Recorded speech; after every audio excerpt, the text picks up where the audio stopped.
Whether you're a self-taught musician, have a teacher, or you're already a professional, this show is meant to help you with knowledge, mindset, craft, and strategies to improve your overall musicianship so that you can become the best musician you can be, regardless of your goals. Welcome to Musicianship Mastery.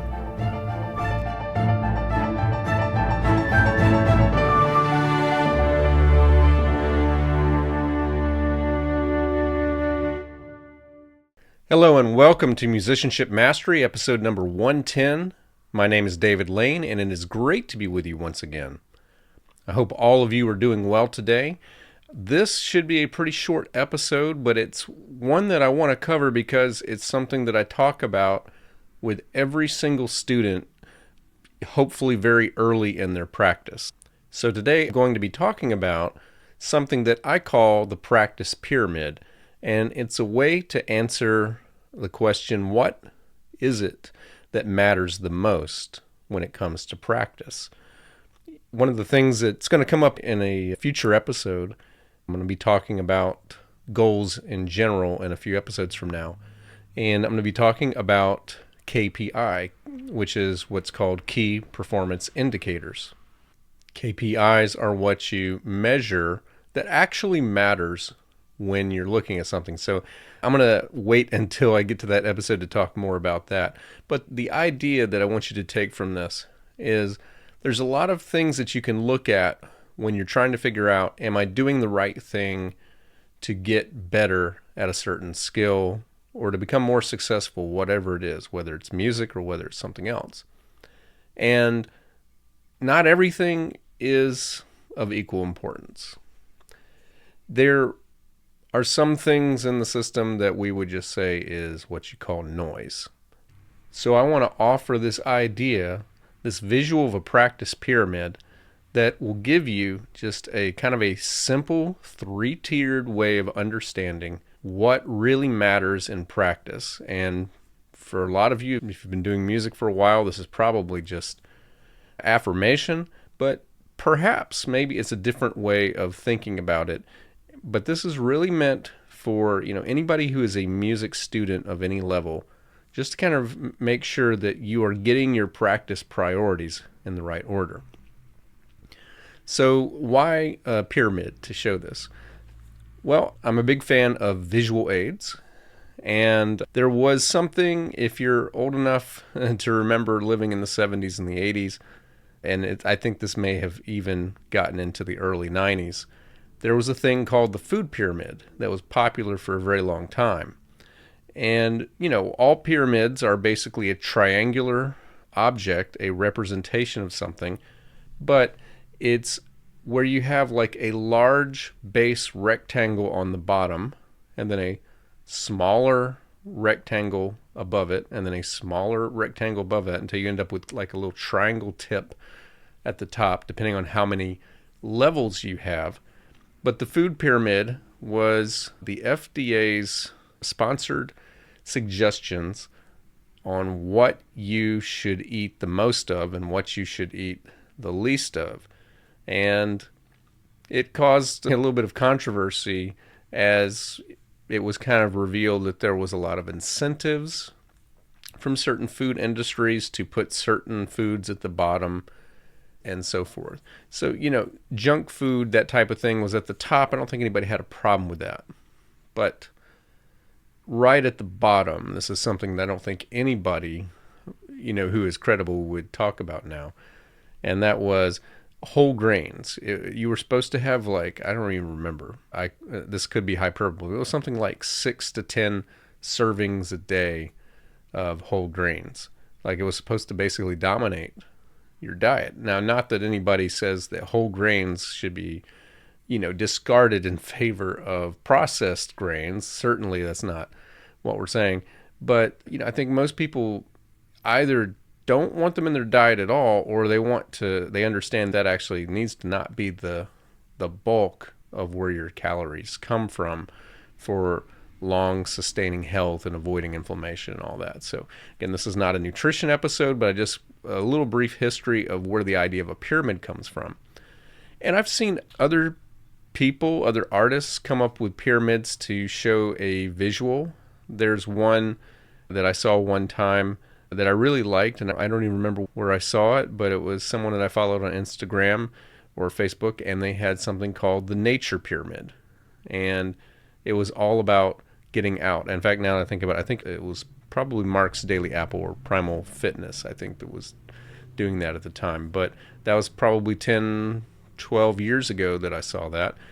But it was an idea that when you get outside, the thing that's on the bottom is what kind of matters the most. It's the foundational piece. And it was something like get out and walk on the grass every day. That was kind of an important thing. Where when you work your way to the top, you get to something that is what you'd call the icing on the cake. If you have the icing by itself, you don't have the cake. But if you have the cake without the icing, it's still good, but it could use that icing. It could use that thing to put it over the top. And the icing in this case, I think for this particular image, Nature Pyramid, was one long getaway.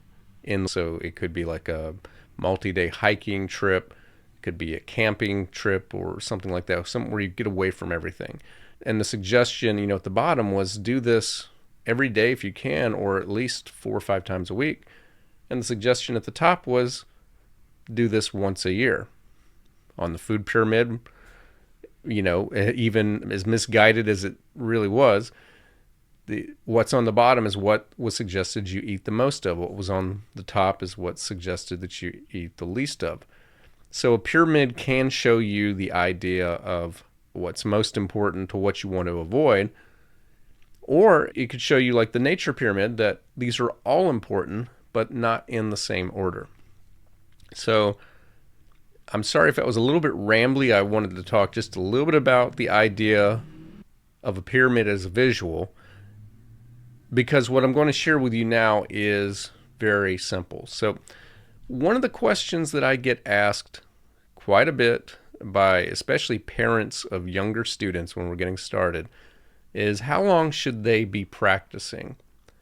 So the question they're specifically asking is how many minutes should they spend practicing? And this is when I like to go over the practice pyramid, because that's a question we're going to answer. But it's not the foundational question.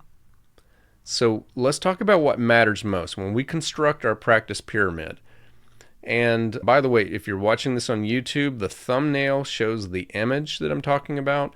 And if you go to my website and you access the podcast episode from there, you'll see that as well. Unfortunately, unless I figure out what's going on before this episode releases, the specific episode art has not been showing on Apple Podcasts, and I don't know if it's been showing on Spotify or not.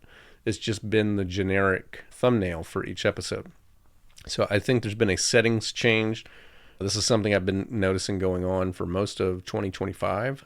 So hopefully I can figure that out. But if you go to davidlanemusic.com/toolkit or to my YouTube channel at David Lane Music 1, you will be able to see the visual with this as well, in case you don't see it on your podcast feed where it is.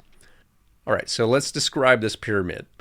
On the bottom rectangle of the practice pyramid, to talk about what matters most, is frequency. Frequency is how often you do something. So I like to compare this to brushing your teeth. It really doesn't matter if you spend 2 minutes or if you spend an hour at a time brushing your teeth, if you only did it once a month. It would matter only a little bit more, but it's still not too much if you did it once a week. If you can get to once a day, all right, that's getting much better. Twice a day, even better. Depending on the dentist you talk to say 3 times a day is even better. Now, you do get a point of diminishing returns. Does it really help you to brush your teeth 10 times a day, 15 times a day, 20 times a day? Probably not. So you're going to find the same thing with practice. If you are going to practice a couple of times a month, that's not very effective. And I don't care how much time you spend at one time doing it. If you practice once a week, that's better, but it's still not very good. So you really want to get as close as you can to the standard of practicing no matter how few minutes per day. So again, we have not asked the question yet, how many minutes should you practice? Because that's not the first habit that you should be establishing. The first habit you want to work on is just go sit or stand at your instrument and play it every day. Really try to make that a habit. Again, it's like brushing your teeth. Make it part of who you are as what you do, and that is that you are a person. And by the way, this is how you become better at habits, by the way. You make it part of your identity. If it's a habit you want to get rid of, you divorce it from your identity. So that's a whole separate topic, but if you want to become someone who practices every day, you say, I am a type of person who practices every day. It is important to me that I go practice every day, even if it's for hardly even 2 or 3 minutes. You're just going to make it something that you do. You go sit at your instrument every day. If you can manage twice a day, I think that would be helpful. I don't know enough information about whether once or multiple times a day, how effective that can be, but it might be. I would say maybe if you can, especially when we start kind of adding duration to that, it might be very effective to practice multiple times a day. But kind of like brushing your teeth, I don't know that there's any benefit in more than twice a day. I think, you kind of doing a little bit of, you're starting to saturate the results if you get much more than that. But start with that before you do anything else, before you think about how you're practicing, how long you're practicing. Let's talk about how often are you practicing. So, 2 scenarios here. I'll give you 2 students who practice 1 hour total in a week. Again, let's withhold judgments on whether or not that's enough time. Let's just say that's the time they spent. Student 1 spreads that out over 6 days. They practice 10 minutes a day. And let's just say that they maintain that for a month. And then student 2 only practices 1 day, but they practice for an hour. So they both get an hour in a week, but one does it by dividing 6 days into 10 minutes each, and the other one does all of that time in 1 day. So what's going to happen is person A in a month is going to get 24 times of practicing. Person B is going to get 4. And what happens when you spend time away from your instrument is that you undergo a bit of regression. And it may not be the same level of regression that's equal to the progression that you get as you sit down and you practice. So it's not like you take 1 step forward, you take 1 step back. When you practice, especially if you give it enough time, it could be 5 steps forward and maybe a half a step back. So it's not a lot. And especially hardly noticeable at all if you're only missing maybe a day of practice. But if you're missing 6 days of practice, that might feel more like 3 steps back, 3 or 4 steps back. And so, yes, you're making progress if you do that, but the problem is that you spend so much of your time trying to review what you did the previous time and trying to get back to where you were. Whereas if you practice every day, you almost avoid that. You get to where you're hardly retreading at all. Now, that's not to say you avoid it completely, especially if we don't get the middle of this pyramid correctly and the top added on. But you're going to reduce the amount of overlap of review versus new if you'll just commit to practicing every day. So in that scenario, I think the person who practices 6 days, even only 10 minutes, it may take a month, but they're going to be further along than the person who only practices 1 hour at a time once a week. So start with the habit of frequency. Make sure that you are getting to the piano or whatever instrument that you're playing as often as you can. I'm sorry if I have these slips and I talk about the piano. This podcast is meant for all musicians. I do play the piano if you haven't heard this podcast before, so bear with me if that comes out every now and then. All right, so you establish the habit. You're practicing as often as you can. You're striving for at least once a day, and now it's become part of what you do. Let's say that you've spent a month on this to establish this. You've practiced every day for a month. Okay, now we want to work on things that are going to make your practice much more effective. And so the middle of this three-tiered pyramid is labeled quality. So if frequency is how often do you practice, quality is how well do you practice. And this is the part of the pyramid that I love for an obvious reason. It's the one and the only one of the three tiers of this pyramid that I can help guide you or any of my students as a teacher. So if you have a teacher, this is where they will help you with this portion. Because I can't help you at all with frequency. I don't live in your house. I can't tell you it's time to go to your instrument now and do that every day. And what we're going to talk about on the top of the pyramid, I can't help you with that either, other than just to encourage you when we talk, when we're in person. Remember to do this. But this is where I can have an influence. This is where a great many of my episodes on this podcast are all about this. So because of that, I'm just going to kind of go over it in an overview. But let's talk about quality. What are the aspects that make up good quality practice? Because if you just sit at your instrument every day, I think that is a great start. But you are going to find, what people will tell me eventually. Because I'm practicing every day, but it doesn't seem like I'm making that much progress.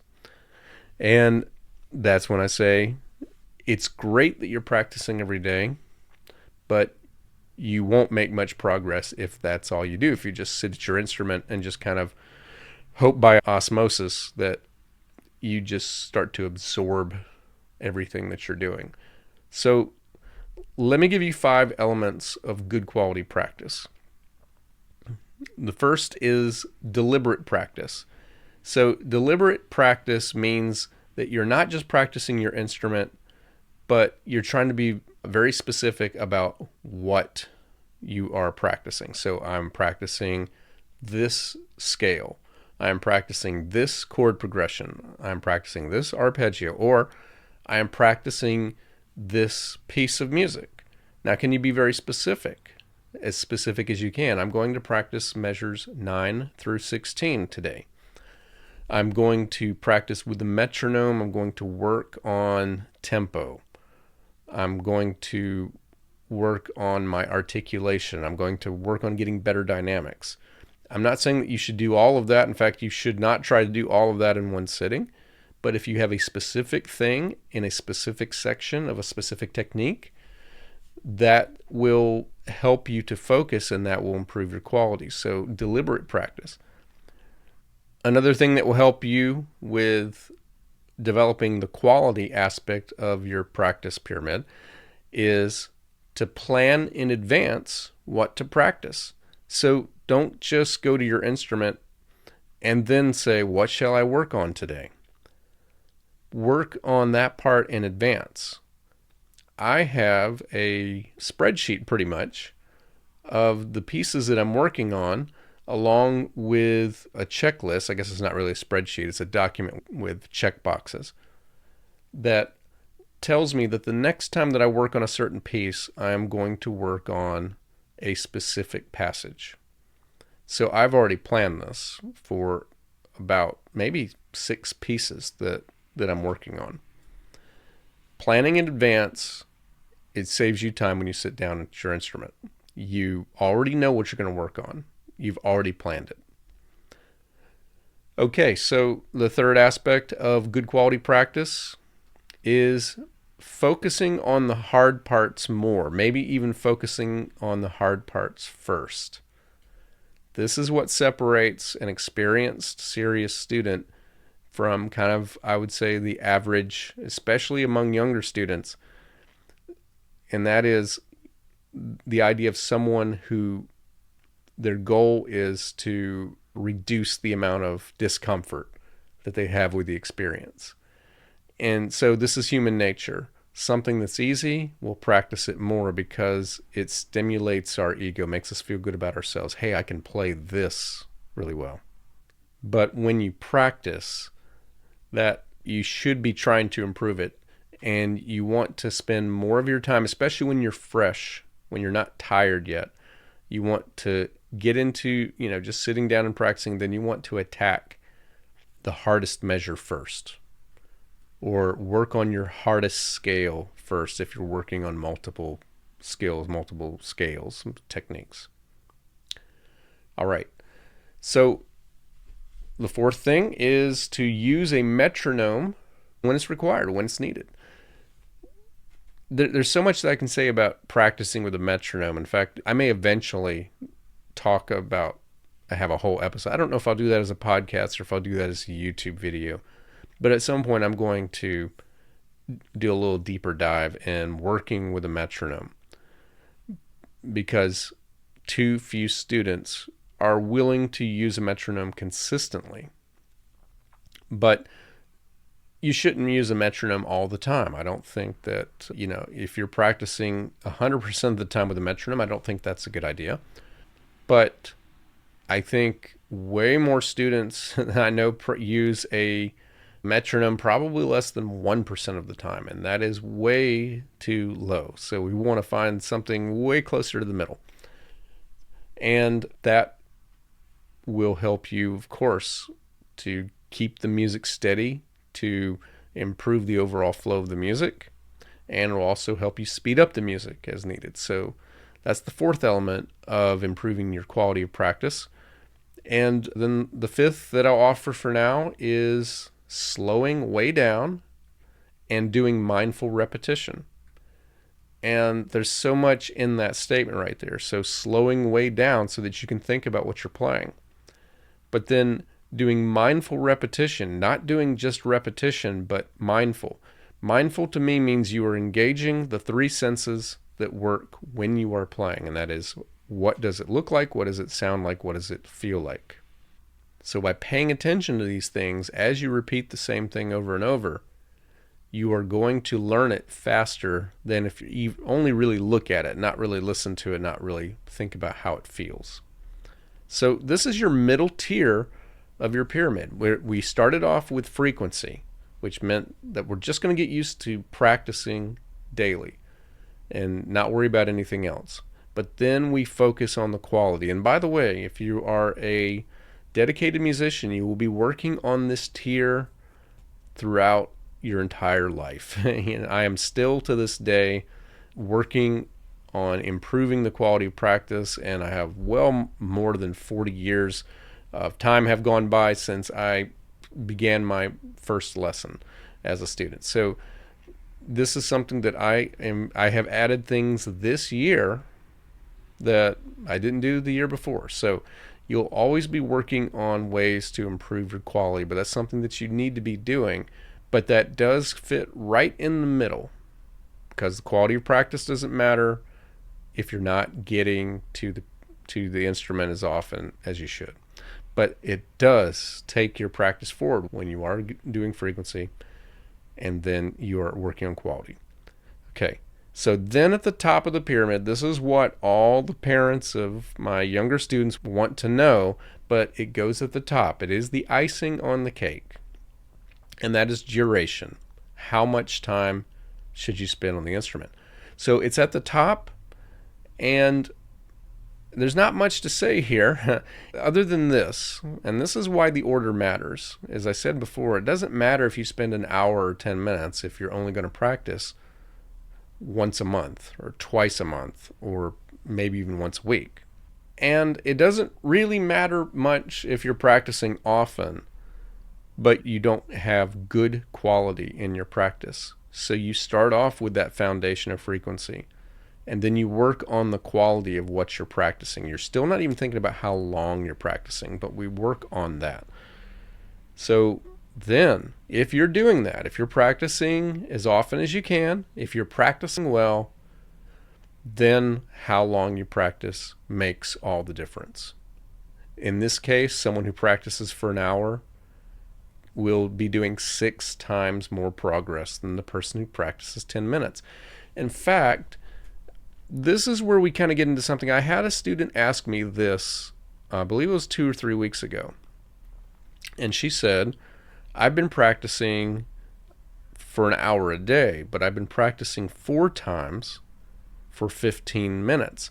And this is the first time it's the only time I have ever encouraged a student to practice with less frequency.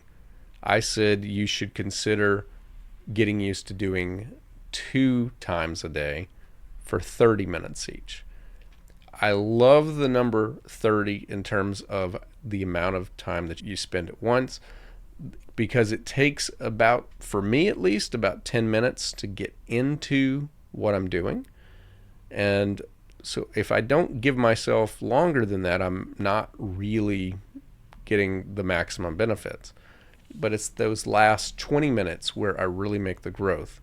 At the same time, I don't want to tire myself out. I want to give myself a break. So now you can stack those together. You could think of an hour of practice as really being like a couple of 25-minute sessions with a break. That's called the Pomodoro technique, especially if it's a 5-minute break in between. That's something that I think I will talk more about later on.